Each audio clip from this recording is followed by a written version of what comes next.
of the Dena'ina Athabascan people who for more than 1,000 years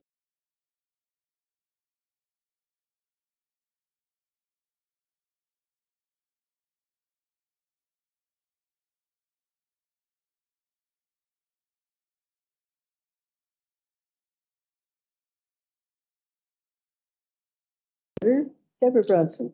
Here. Dennis DePross. Here. Alice Glenn. Hello, I'm here. Can you hear me?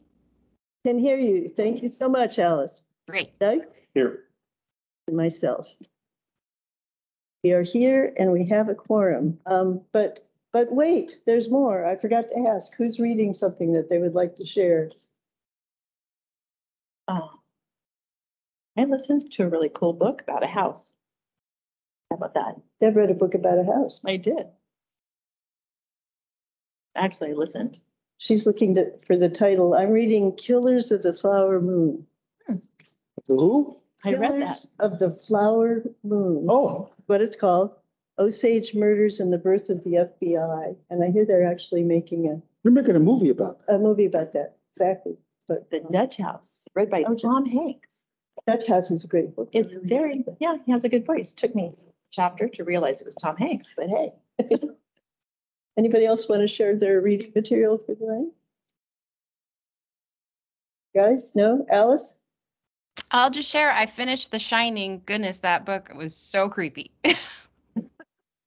You knew that going in, didn't you? Yes, I did. Okay, thank you. Very, very glad we're all here. Thank you all for coming. We're down to approval of agenda and minutes. Let's take the minutes first because the agenda is a little stranger than usual. We had over the minutes for the last meeting. That would be the April meeting. Is that in this?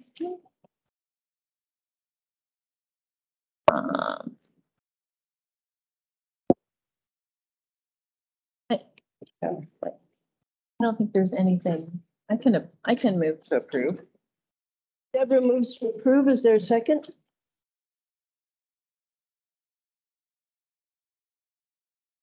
I'll second. Thank you, Dennis. All in favor of approving the minutes of the April minutes of the April?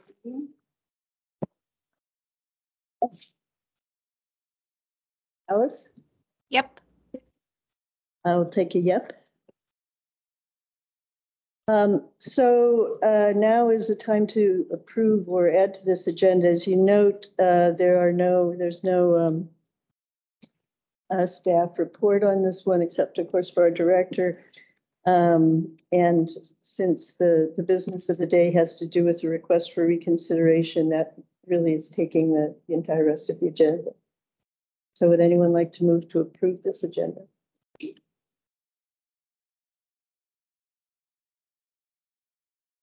I don't have any changes, so I can move to We approve. should go forward. All right. I'll take reverse order of that. Dennis. Sure. Okay. Thank you. So I'll introduce this section. You can see that Jessica Willoughby is online. She's the assistant municipal attorney, and she'll be doing a brief statement. Then Virginia, our director, will be doing a brief statement. And then Graham, if she chooses, we'll take a brief statement after that. Would you like to do that, Ben? I'll hear what you guys have to say first. Okay, you can choose afterwards. Thank you. And then we will have time for discussion betwixt the five of us. So that's how it's going to roll. Okay. Okay. So Jessica, you're at the top of this section. Would you like to begin? Sure. My name is Jessica Willoughby. I'm an assistant municipal attorney. Thanks so much for having me today. Thank you to the board members for your service to our community. And thank you to all the community members here. I do believe our community is always made stronger when we have community participation. So I was initially invited to help the board as they heard Ms. Graham's appeal of the library director's denial of the request for reconsideration. As an advisory board, there isn't any procedure in code for the library advisory board hearing any such appeal. So I was going to attend the meeting to just kind of help things run smoothly. Of course, in the meantime, the Assembly amended code related to boards and commissions. They amended an ordinance that they were hearing related to boards and commissions. And the amendment included a code change to the Library Advisory Board, AMC 4.60.040, which limits their power and authority a little bit more specifically. Previously, the director had delegated some final determination, decision-making to the Library Advisory Board, and now per the amended code, the Library Advisory Board remains firmly advisory and can't take on kind of the adjudicatory role that the library's policy envisions.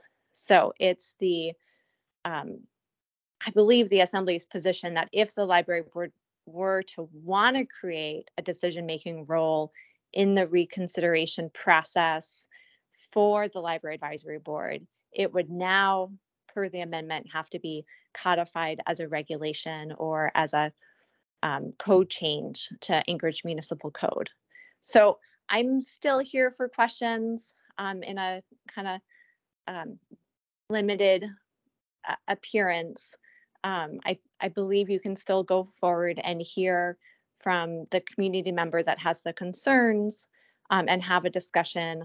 But moving forward, the board would have its advisory role and not kind of a decision-making role as previously envisioned.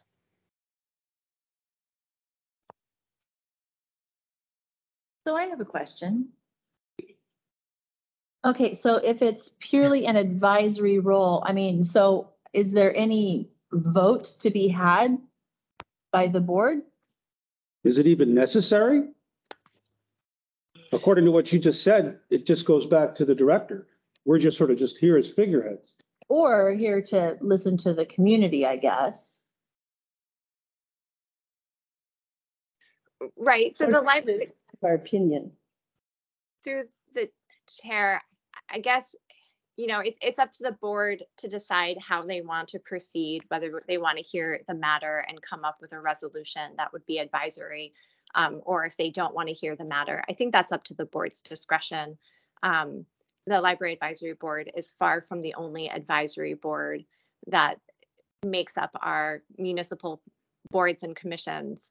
And, you know, each has their own place in I think, keeping the community stronger by creating an avenue for community members to be heard.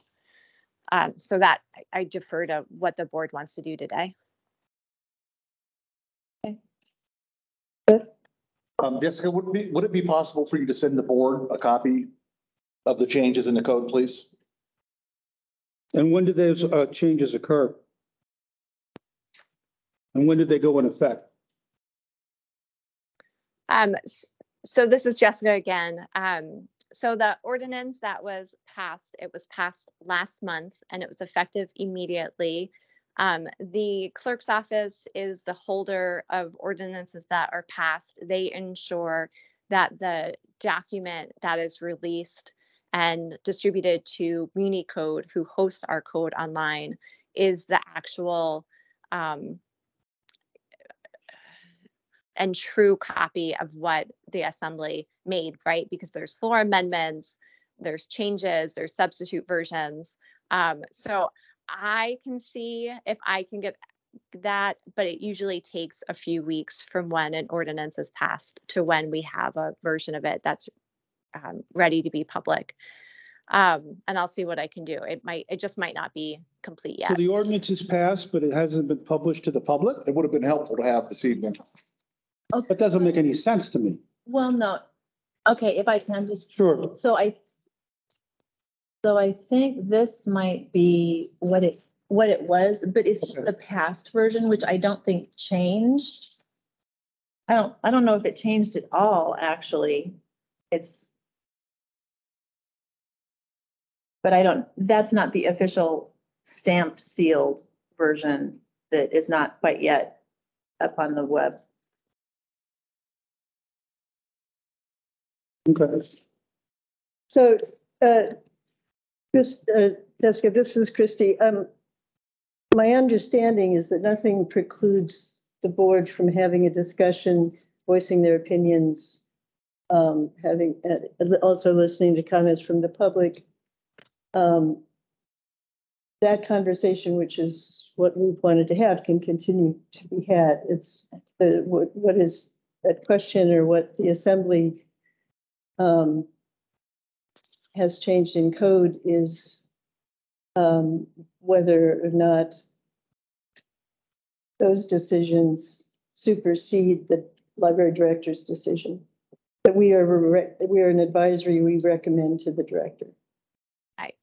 I'd agree with that. Okay. Any more questions for Jessica? So to be clear, if I may, this is Doug.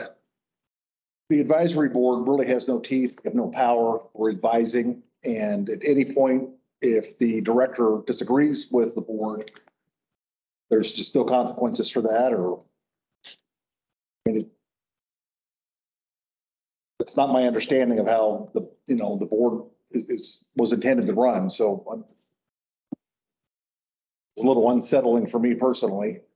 It's pretty much what it is. And I know this may be premature, but I still believe that the book in question has never been asked to be removed from the library, but to be moved from the teenage underground, which is for ages 12 to 18. I believe you were unclear on that the last meeting, Virginia. And we believe that children under 16, which is the age of consent, should not have access to that book in a public library.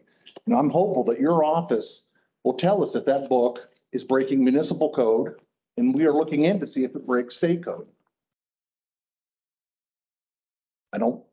You don't necessarily have to respond, but it would be nice to know if your office intends on doing anything after this meeting has concluded. And we voted on it as a library advisory board to have you look at that back in March. And the original letter was sent to your office on March 28th at 6:09, formally asking you to take a peek at this particular graphic novel, which we believe, some of us on the board believe, may be breaking municipal code. You're the attorney, we're not, and in fact, we're just advisors apparently. I think we should just continue with the agenda. We'll get back to this, I'm sure. Thank you. I'll just add one kind of historic note. Researching some history on this, I actually found a 2011, the board meeting where this process was changed into having the library advisory board be the final say in these reconsiderations. In fact, the earlier version of the reconsideration was, as is being described right now, that goes through those stages, and the board then. So as I understand it, the assembly just decided that we don't have the reconsideration powers.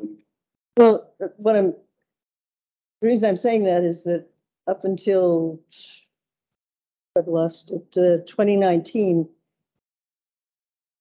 the library advisory board recommended, had opinions, consulted with, and all those kinds of things, but their opinion didn't supersede the director's. When it only changed after 2019, and now we're changing it back? I'm lost.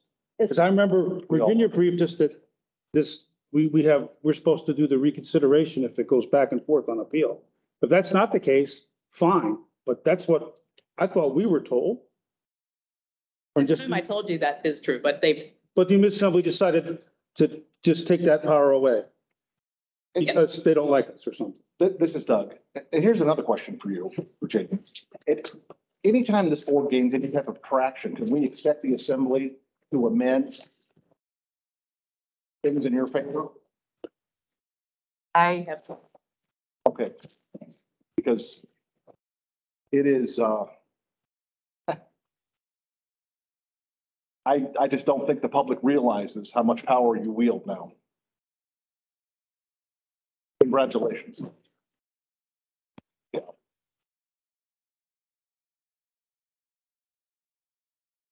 Yeah. It's pretty impressive, actually. And how long have you been officially on board as the director? You looked at, she looked at you, Christy, so you should know. What was the hire date for Virginia? I don't know, but I don't really, You don't have to. I asked you a question. I'm just curious when Virginia was hired as the director. I don't know. Not very long ago. And it's just amazing to me that we have library advisory board members walking out and that we have things happening behind curtains that directly affect Yeah. our community. Thank you. Yeah, that is impressive. Okay, so we have an agenda. We've just lost our quorum. We did. We're losing.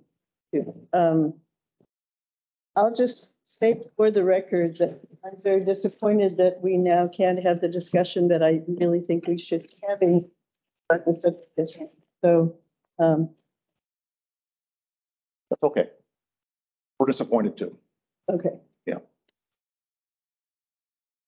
Yeah, we're disappointed that you've informed the community that we're book banners. We're disappointed that you gave the appearance that our opinions mattered.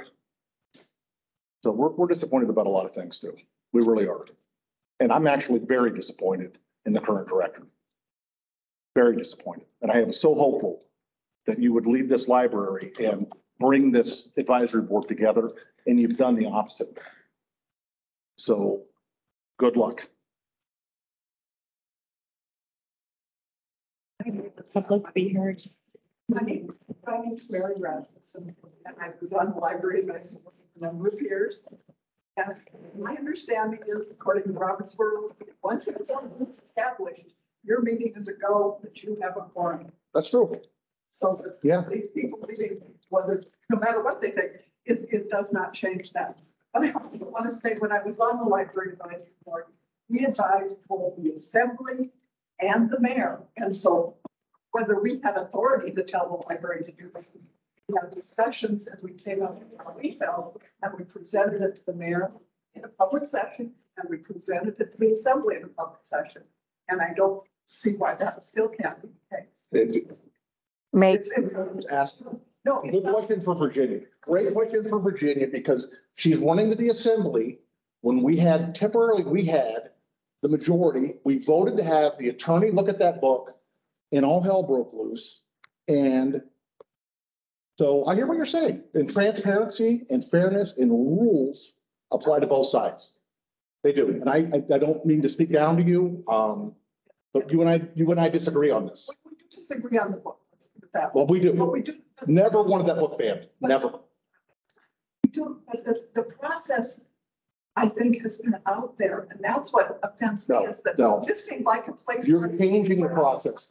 You are changing the process to your advantage every time. I'm just coming to see what's, but I thought that would be a good discussion here, and I would love to hear it. Well, I'm happy to continue that Yeah, discussion. you guys enjoy Christy, that, and I'm apologize Yeah, if I've upset anyone. Christy, may I speak? who say? It's Judy Elledge. May I speak on this before you leave, Doug? May I speak on this? Christy, you and I have had several discussions on the code that was passed by the assembly and the authority that the library advisory board had. I did not agree that they had that, but when you look at that code, it basically said that the library advisory board did all these things. They did the strategic plan, they did the budget.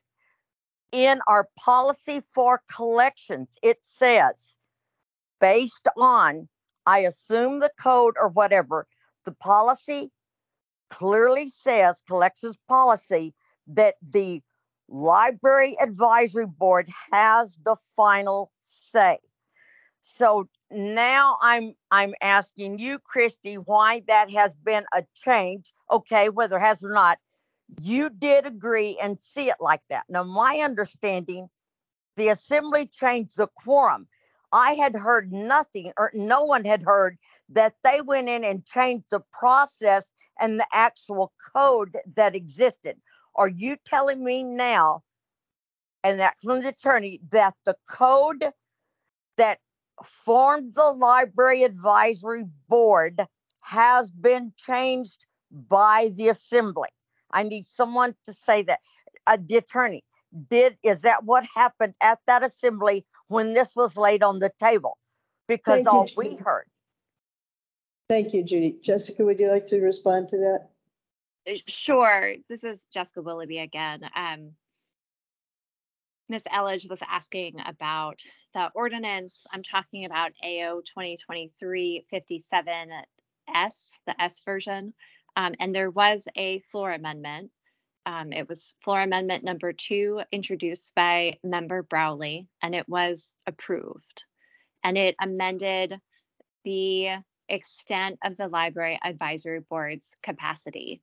So in the past, my reading of the policies and procedures of the library director had full authority over the library collection and delegated some of that authority to the library advisory board. And then with this amendment, it made clear that for the processes of reconsideration, if the library advisory board would have any authority, that they would have to pass a regulation, which requires assembly approval. So they took out the language that says perform such other powers and duties as the assembly. Okay, let me ask you this, Jessica. I'm not sure where you saw that. I did serve in either the acting or the directorship or the deputy director for 2 years. Okay, so I've been down this path before, and I have never seen, as I said, if you will read our collections policy, which is approved, all policy must be approved as stated by the library advisory board. And in that policy, it says very clearly that the final decision rests with the library advisory board. Okay, that's what it says. Now, it's amazing to me that all of a sudden, I mean, we're not stupid here. All of a sudden, we have this changed by the assembly when it has been that way for some time. I have looked at those policies all the way back to like 2017. It has not changed that much. I've looked at the policies and I looked at that. So let me ask you this, Jessica, do they not have to have any public comment when they change something like that? Does the assembly not have to put this forth since it was an AO? Do they not have to have public testimony? Because they did not, they put it on the table.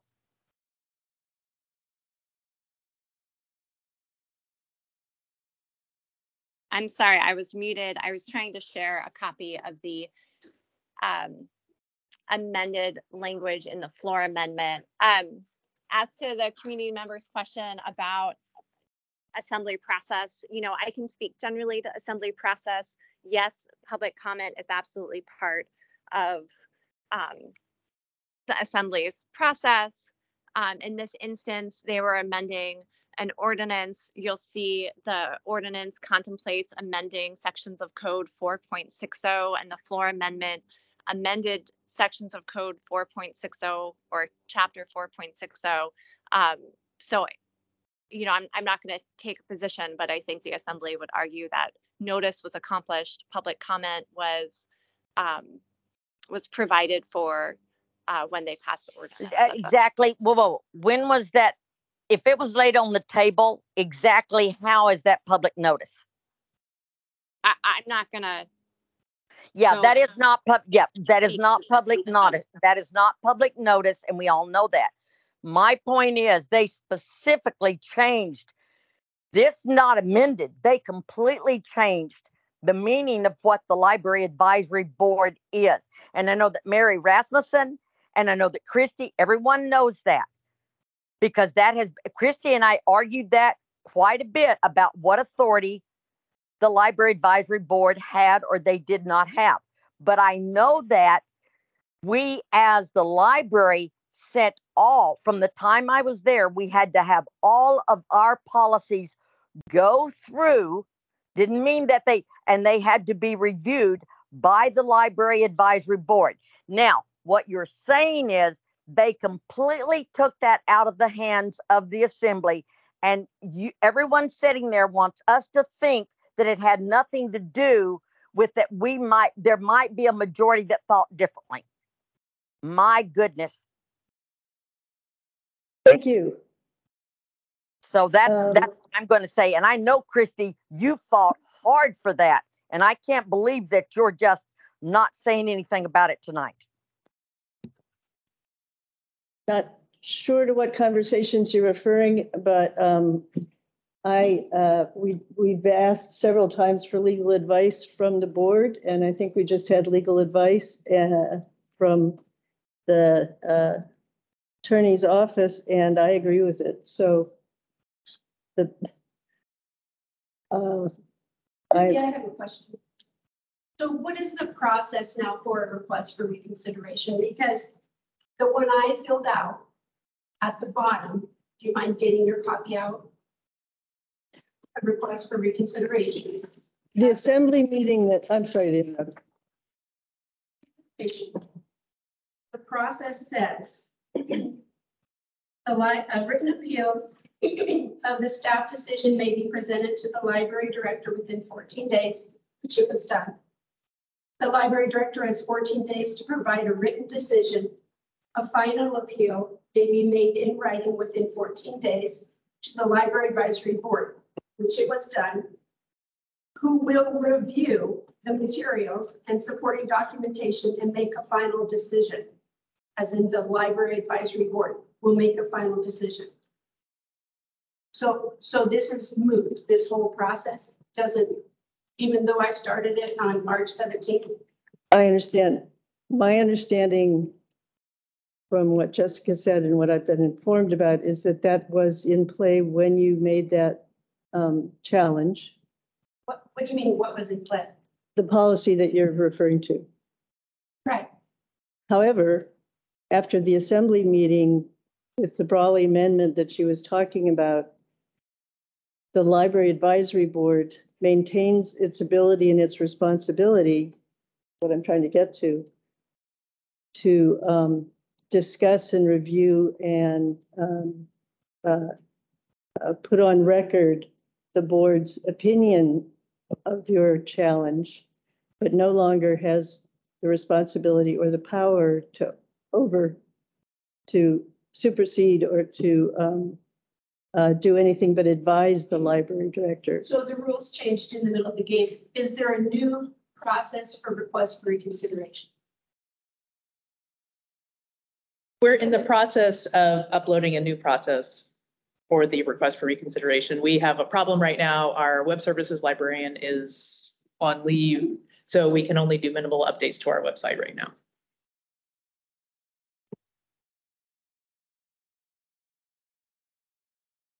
So, I mean, the short answer, I think the accurate one, is that the process remains the same except for that last step, which includes advice and counsel and not final decision.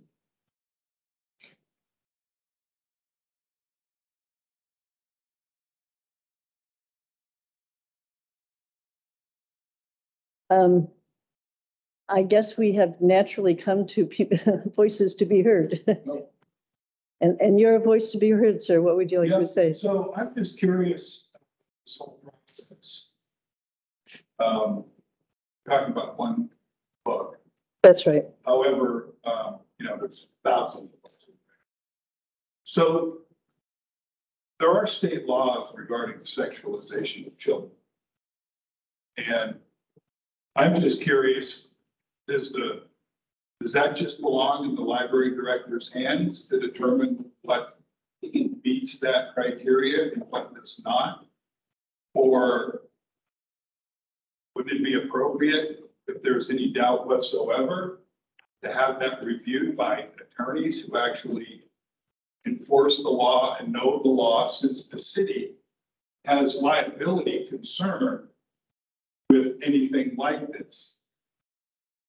You know, there's liability. This isn't just like, well, I think it's appropriate, and someone else says, I don't think it's appropriate. And I guess now the way the rules are written, the library director is ultimately responsible. But my question is, from a liability concern as a taxpayer, you know, what's to prevent some parent from saying, you know, my child had access to this book and now they're in counseling or whatever. I mean, you know, there's obviously, it can go a million different ways. But then it goes into it leaves the library realm and now it's in the court system.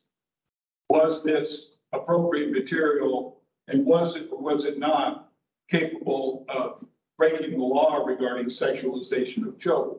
And whether it's this book or another book, there needs to be something in the procedure so that legal is involved when there is a question as to whether or not it is in violation potentially of state law, which I assume in municipal code.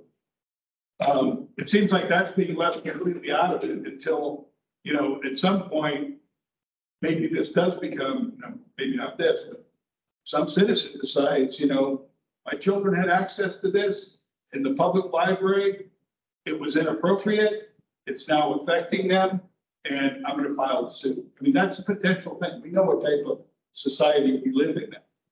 So I'm concerned as a citizen that there's no legal review of this type of material that obviously is uncomfortable for people in our, you know, some people in our society. And I feel like we're being put in an uncompromising situation as taxpayers without having that legal review. But there's obviously a different standard for state law and what people who work in the library think is appropriate. So I think that needs to be discussed. And I appreciate if the attorney's still on, you know, how does that work? And, you know, I mean, it seems kind of ridiculous that we're going to have the city attorneys involved and just really not pass judgment on anything to protect us as taxpayers from potential litigation.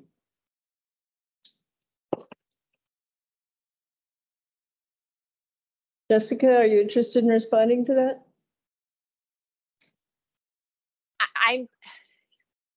I appreciate folks' opportunity to testify to this matter. They're welcome to share their thoughts and concerns. And if the board wants to pass a resolution making recommendations to the assembly or to the mayor on, you know, what they want to see, they're welcome to do so. Thank you. Are there any other comments?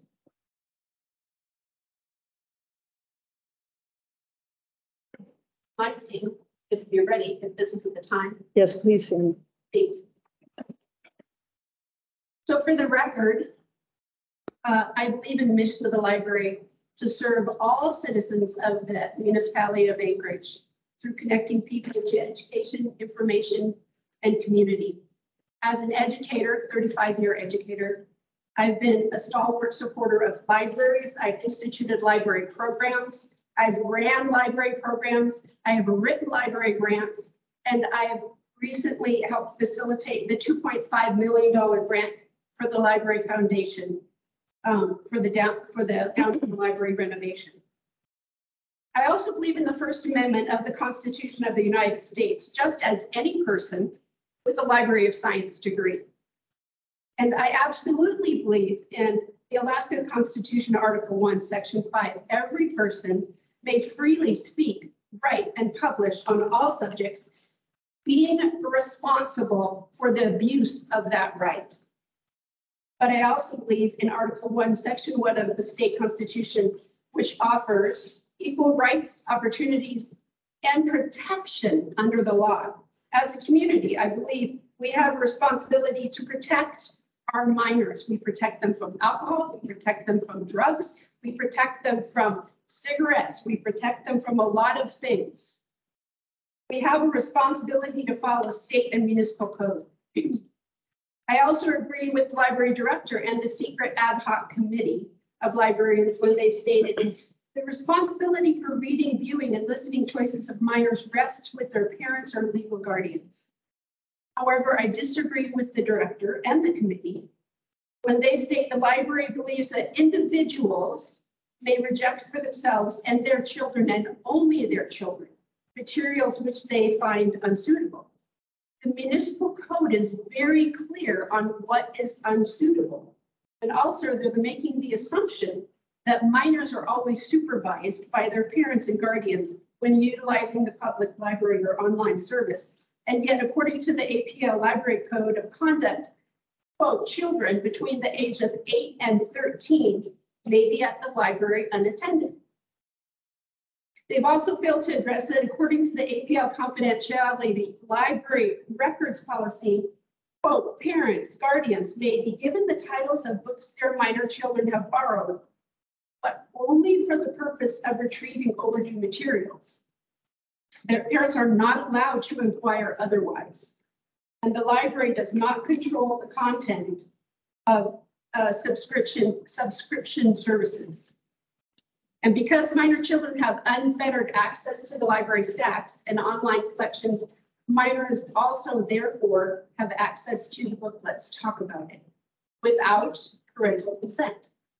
And my concern is this access is against municipal code, AMC 8.50.040D. It states, it shall be unlawful for any person to knowingly produce, publish, distribute, sell, or disseminate any film, photograph, negative, slide, book, audio tape, or magazine, or other printed visual or audio medium if such person knows or has reason to know that such works are or containing graphic representations, films, photographs, negative slides, whatever, that depict a minor engaged in nudity, sexual excitement, or sexual conduct in a patently offensive way.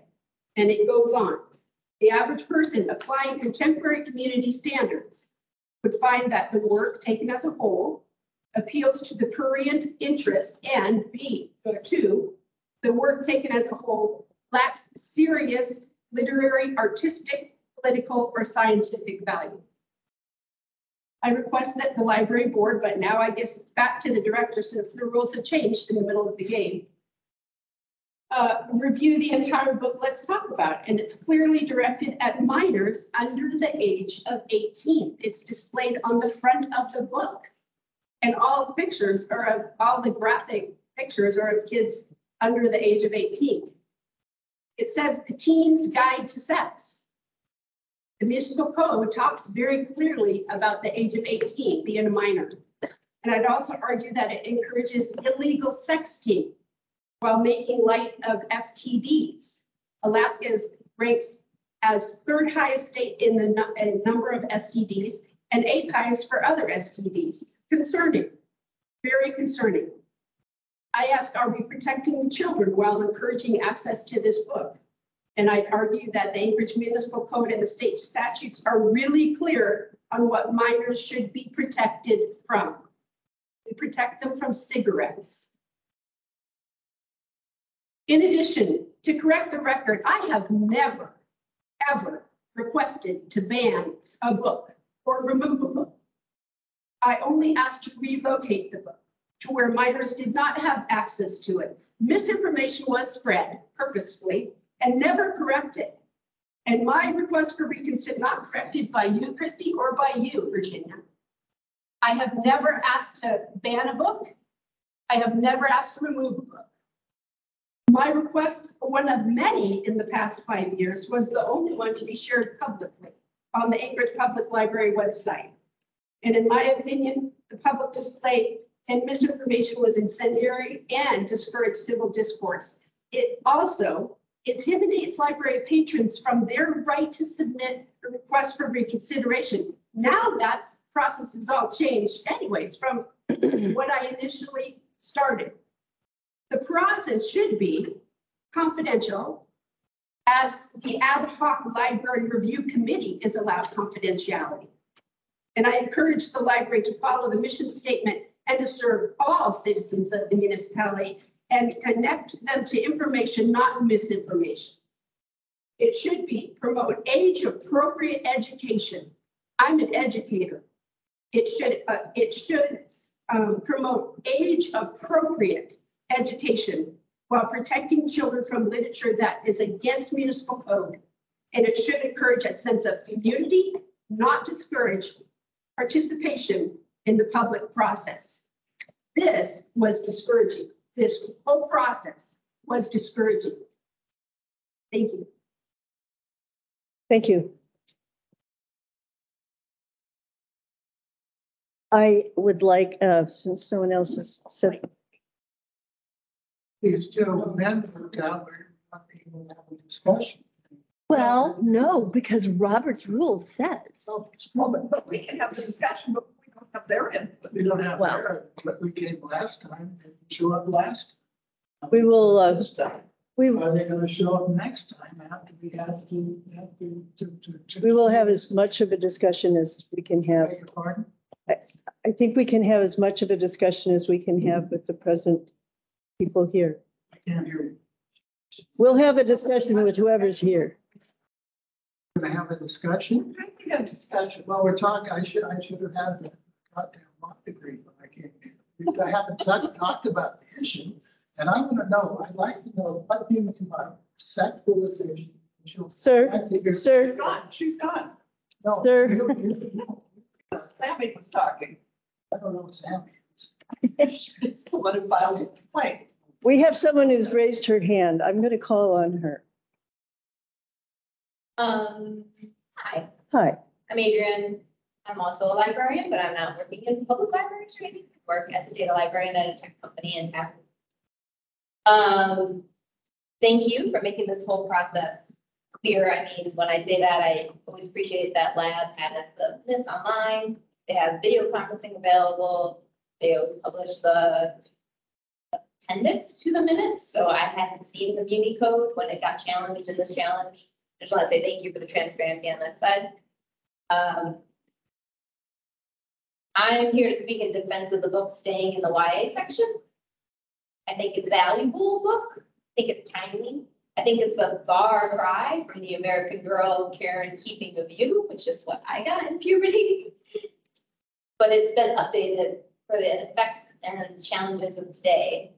And I think that that's valuable and serious work that handles a wide variety of issues, from consent to being careful with your information online, in addition to all of the sexist stuff. Thank you for your work at the library. I'm a big fan of USAC and all the other branches I've gotten to visit. Can I ask a question too? My addendum. Go ahead. I'm curious about the assembly change too. Is that for all boards across the city? That's a question for you, Jessica, if you're still with us. Is it just? I am still here. Can you hear me? Yes. So the question is, was the floor amendment for all boards and commissions? Yes. And I fixed the floor amendment to the chat in Teams so people can see it. It was specific to the Library Advisory Board.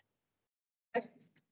Thank you. Though I will say, generally speaking, advisory boards are usually empowered to be just that, to be advisory boards and not to be arbiters of decisions.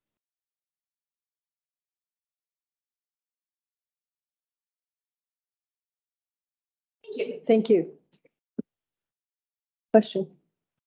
Just a quick question. This one's for Doug, though seems to be sitting out at the moment.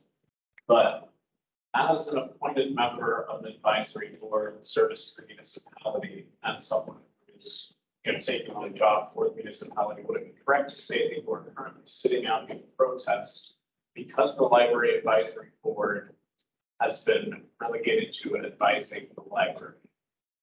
Well, first, I would say, thank you for your question. I am not working for the library. I'm not employed by the library. We're supposed to be advising the library. As it sits right now, the rules that have been changed, there is no more advisory role. Because if they don't care what you're saying, it's not so much. So Who doesn't care? I don't know what you're saying. I'm speaking with Joe and let's questions. Well, Finish. Yeah, please. Anyway, yeah, I guess it's a form of protest because the question we just asked is will any of the other advisory boards admit no? The leadership, the library went to the assembly and they changed the rules of the game in their favor. Congratulations, you have that relationship with the assembly. That is, that's a good tool. I think that you're inviting us a massive lawsuit. Really do, blame with fire. what would you have? Thank you, Doug. I think, no other hands are raised. One more, and then I would like the board members who are here to comment if they wish. Go ahead. At least from my understanding, the vast majority of advisory boards in the city don't have the ability to override directors of those departments. They are there purely to provide advisory statements. You can write a resolution in favor or against an item, but that does not ultimately hold any authority or final say over it. The specific situation with the library advisory board was one in which it had extra powers. It had a larger amount of power than nearly any other advisory board in the municipality. Some may have judicial power to some extent, but it was a impressive level of authority that nearly no other advisory board within the city shares. So the reason that it's specific, that the assembly amendment, from my understanding, made a change to specifically the library advisory board was because it was the one that specifically had more power. It created parity rather than reducing one below the other. That's my understanding of circumstances. Thank you. I would like board members who have comments about the issue at hand, which is the reconsideration of the book. Let's talk about it, to state their opinion. I'll do it in alphabetical order. Sorry, at the top of the alphabet. Not even reverse? Nope, because I'm here. Okay. I can appreciate parts of this book. So it is in the youth section, yes? Yeah. And It's in the teen YA section. okay, so it's in the teen YA section. And the age for the teen YA section is what?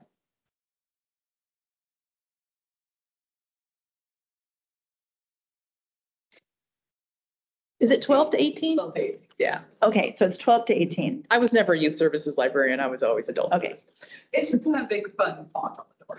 That's all. So within the 12 to 18 YA section, is it just like everything? So everything is in there alphabetical, or are there like older subject matter sections, or? The way, if you were to head downstairs to the third floor, which is the YA Collections house, there is a sectioned off portion where you have to enter the door. It's, and that's where all the nonfiction lives, which is where that item was at. So, but it is not, it's just in the standard, Dewey call system, that there's no sectioning off between. Okay. Okay. So, and I was looking, because part of my issue with it is that I didn't think that it did have anything saying you need to be careful of your online presence. So what I did see, and I just love this topic, I would love to preface this, but there's a section that's titled Kinks, Fantasy, and Porn. Okay, and it tells the child purportedly, right, if this is in a 12 to 18 section, it literally says to go talk to your favorite porn star and find out what their favorite porn website is so that you can go and investigate and talk about porn. So my thing is, in the state of Alaska, we have a lot of sex trafficking. And there is a connection between the excessive viewing of porn, which can be addictive, and there's all sorts of programs to try to help people who are addicted to porn.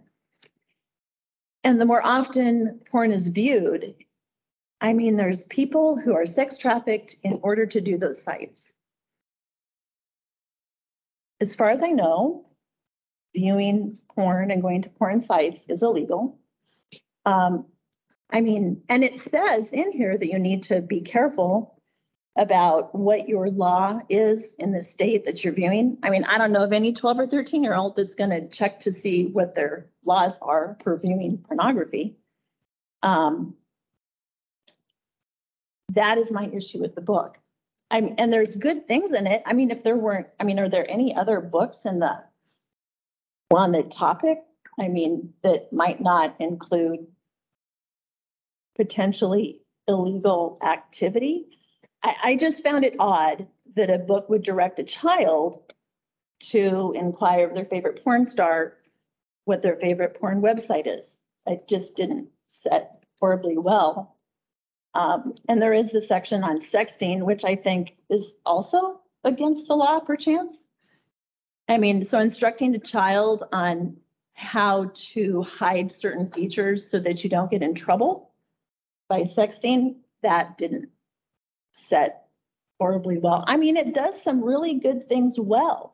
There's things about, you know, everybody has different body shapes. For the love, everybody knows that there are no 13-year-olds that are happy with their body.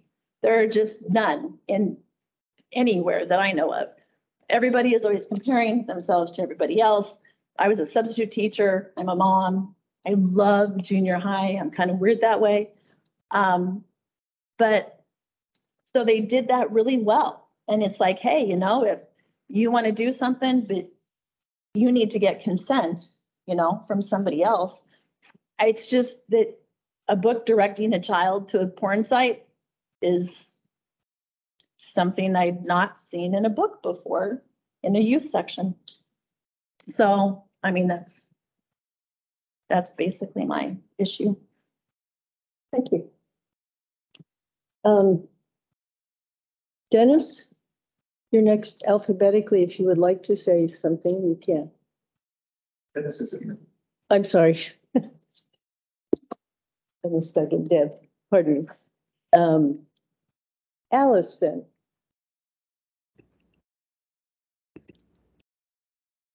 Can you see me? Hi. Now I can. Hi, Alice. Okay. I appreciate the discussion. I'm glad we can at least talk about it. No pun intended to the book. But from me personally, I didn't see a whole issue with the book. I think that the overarching themes of healthy relationships, being comfortable with your body,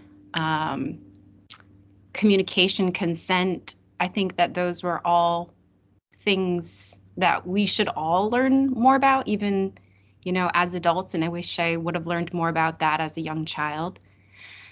I think that we all can agree that we're here to, you know, support and protect children. And that looks different for different people, different parents. I would argue even in a state like ours with the outrageous statistics around sexual assault, even sexual assault around minors, like this discussion is completely needed. I've done some journalistic work with media and podcasting about sexual assault.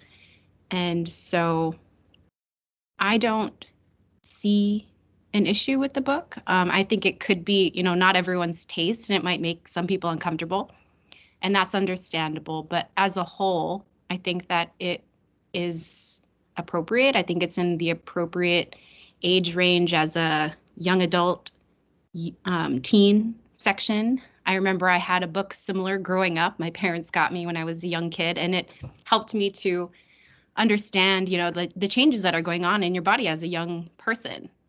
So I appreciate the discussion. I think it's in an appropriate area of the library. I support our library director's decision, but I am glad that we're having this discussion and that we're able to at least talk about it. So that's my 2 cents. I think it was an inclusive book, and different body types and abilities and preferences and things like that. I think that was very positive. I'm just kind of a sex positive person in general. So, but I do think that, we're here to support children, and that looks different for different people, but I think we can all agree that we all have the same sentiment around that. And that's what I appreciate hearing from the other board members and from those in the meeting there in the community. So thank you. Thanks, Alice. Would you like to say something, Doug? Well, I think I've been pretty clear. I think that is pornographic stuff. I think it damages children. I think telling children not to worry about sexually transmitted diseases is criminal. I believe that book, if our city's attorney or if the state's attorney has the courage to look at the law, look at that particular book, physically put that book in their hand, not take my word for it, not the mayor's wife, not the director. Take a look at that book.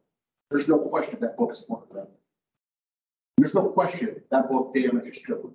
I've taught for 30 years, and that book was so inviting as Alice just informative and warm and fuzzy as Alice just said, it would be in the libraries in the Anchor School District. Just in our public library. It's a big problem for the district. It's a big problem for this particular director right now to have books and books of that nature in her reading material in that section, not banning, putting them in an appropriate section. And I don't know if you listen, Virginia, to what Mrs. Graham had to say. She has some good points in there for you, and she has a lot of experience in your field. I hope that you reconsider. I hope you truly think and reconsider where books are placed in this particular library, because it doesn't end here. The people who are sitting out here in your audience that are afraid to come forward don't just disappear because of rules change at this end.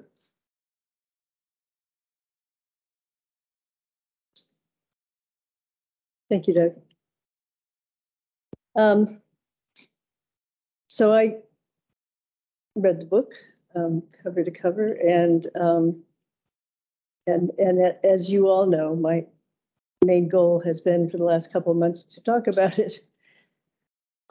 So let's talk about it. For those of you who haven't read it or seen it, is a book about teenagers asking for advice from other teenagers, which is where teenagers get most of their advice from. Not always good advice, sometimes bad advice. But I find this book to be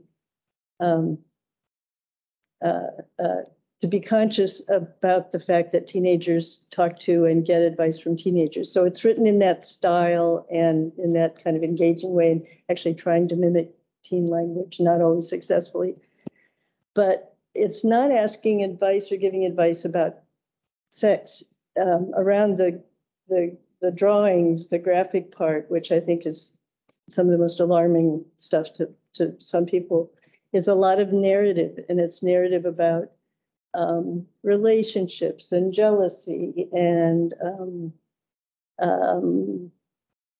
consent. What's consent anyway? And body shaming and a lot of things that bedevil teenagers and non-teenagers throughout the life. So it seemed to me that it uses teen appropriate language and issue and discussion around issues that are appropriate for teenagers. And I think that's a good thing. I think it makes some of the information accessible that other sources or, moms wouldn't, for instance. I'm a mom. I also tracked all the page numbers and the specific issues that Ms. Graham pointed out in her challenge, and especially around the tricky subjects. So you were talking about the STDs, the pornography, sexting. And again, we have different lenses, so I understand that I'm seeing this through my lens, but through that lens, it didn't seem to me that the book was promoting these behaviors really at all. It was acknowledging that some kids will sext, and that some kids will engage in sexual behavior, and some kids will watch pornography. And if they're doing that, is there a way to do that safely and produce less harm, emotional, physical, and whatever? And then it has actually pretty astute guidelines on how that can be made safer. I think that's very useful for kids who are teenagers who are trying to find their way around that period of time that's so confusing. I want to say I don't agree with all the editorial decisions either, specifically around STDs. I think it is a little cavalier about and minimizing around AIDS, for instance, things like that. I wouldn't want that in the book. On the other hand, it didn't seem to me to be problematic in such a way that it overwhelmed. I think it's sort of what Alice was saying. It overwhelmed the value of the rest of the book. So I'm okay that I don't agree with everything. For me, it didn't seem to me so much like a how-to book as a safety manual. You're going to do this stuff. Be safe. On the last point about where should this book belong in our library, I decided to consult an expert. It's my daughter. She's an expert because she has a preteen son and she goes to the library a lot, and she's a nurse for whatever that helps. But so I described this book really as honestly and as graphically as I could. I showed her the pictures online. She doesn't live in this town. Showed her the cover and so on. And I said, so, what do you think? And her first reaction was, I wouldn't want that in the kids' graphics section in my library, because Eli, her 11-year-old kid, would find it there, and she wouldn't want him to find that there in the kids' graphics section. And I said, well, actually, I did not prompt her to say this, I promise you. She said, in my library, where she goes in her town, she would prefer to be in the YA section. And I said, huh, but Eli goes to the library alone. What if you wandered into the YA section and found it? How would you feel about that? Because we don't have a lot cabinet around our YA section. And she said, well, I don't think he'd really get into it. I think the cover would put him off because he likes monsters and science fiction and things like that. So he probably wouldn't even be terribly interested in that. But if he brought it home, because she said, I oversee and look at all the books my kids bring home. I'm there and I would read it and we would talk about it. And he probably wouldn't be interested past the first page. But in any sense, she said, that's enough safety for her. I had this conversation with her a few hours before our last meeting. But I'm bringing it up now because for me, and for her anyway, that was how she felt that her kids would be safe, even in a scary place like our library sometimes. So that's my take on the book. I think it's appropriately placed where it is. And I really do hear those of you who are more wary of it than I am through different lenses. I guess to underscore kind of procedurally, I think that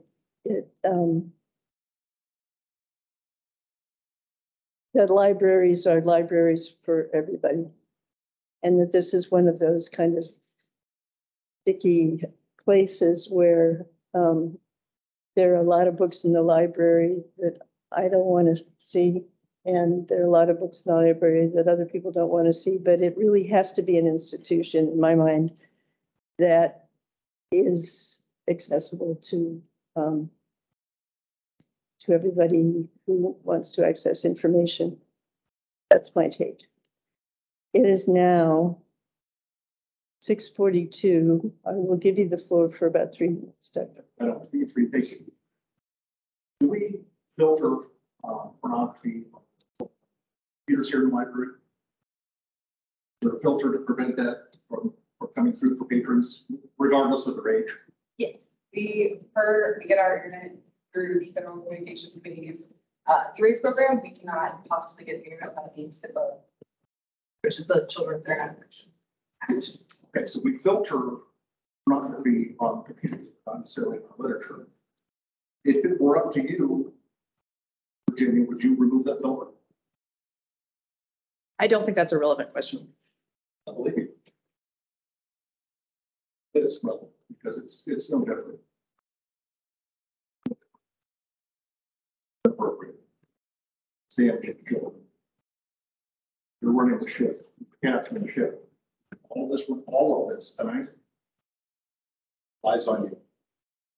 So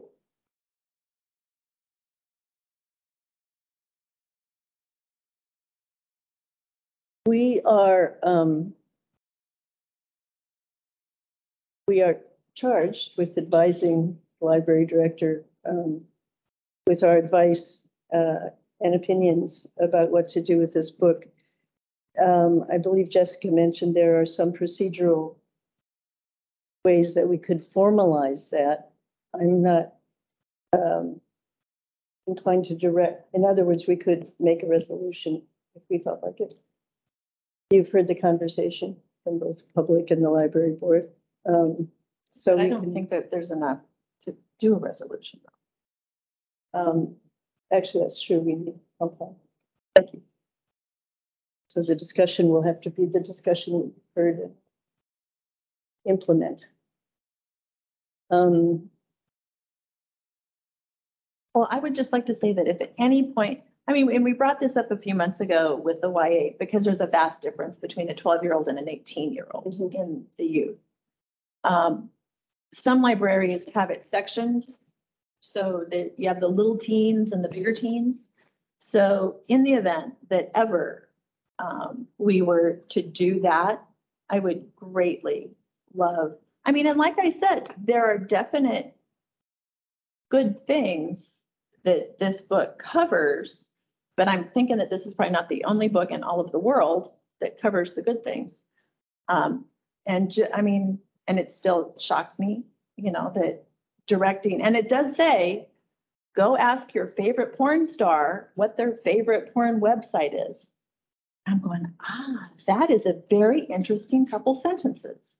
And I recognize that it's only a couple sentences, but anyway, so I would love for it to be in the event that ever we separate our little teens from our bigger teens, it would be a lovely thing to get put in a bigger teens, like the age of consent.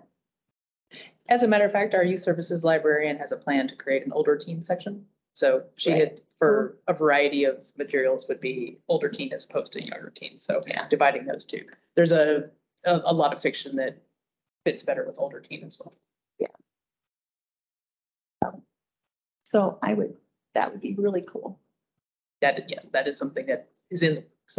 Nice. All right. I'll give you 3 minutes. Yes. Okay. So I guess I'm curious what the definition of pornography is here in the library. We just heard that the internet is filtered so that pornography is not available through the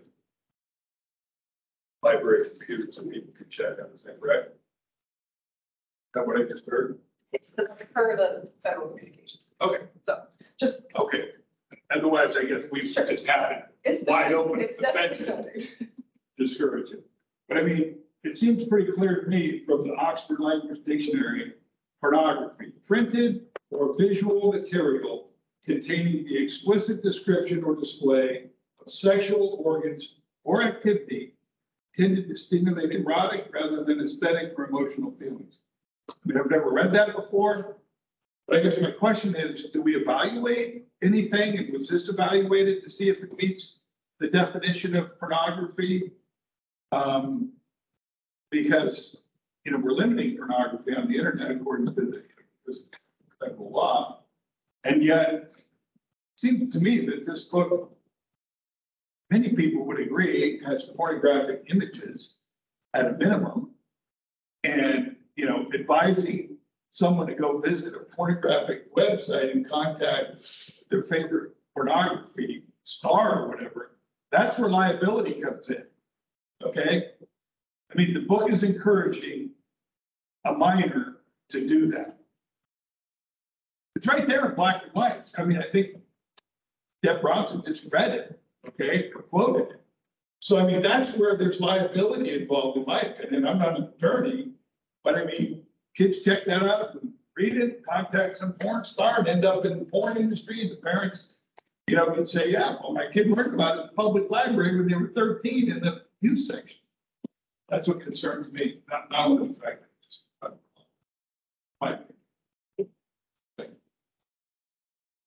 Madam Chair. Alice. Okay, is it Alice? Okay, thanks. Go ahead. I think that we're spending a lot of time picking apart one book. You know, there are some issues with, you know, pieces of the book that a lot of us have and feel uncomfortable with. But I think that the same argument can be made for other young adult or teen books too. You know, for instance, maybe using the N-word or, you know, other things that maybe I might personally have issue with, but I'm not prepared to go down that road to remove that book because, you know, even just reading, like I said, I was reading The Shining, you know, there's some crazy stuff in that book, but, you know, it is a whole book, right? And I think that if we're prepared to take one book down like this and moving it to another section or whatever, then maybe the same thing should be done for other books that some people have issues with. You know what I mean? So I think we're just going around and around about details, and I could see how some of it is, you know, maybe not comfortable to talk about or whatever, but I just think that if we're going to make this argument about this one book, then maybe we should make that argument for another book or another book or another book. So I think that we're just going around and around about details. And that's just how I feel. Thank you. Thank you. And I agree, there's certainly larger issues at play, but sometimes it's easier to, where it's relevant to attack or find the larger issues in the smaller ones. The devil's in the details sometimes. I really appreciate everybody who's engaged on this tonight. I think this is this has been the most contentious issue that has hit this table in my time at this library board, and I continue to respect and love the people that are here and willing to put in the time and the effort and the emotional energy to work through some of these issues. I appreciate you tremendously. Thank you very much for being our director and tackling all you've had to do in your short time. Unless anybody has anything else to say, I'm ready to adjourn the meeting.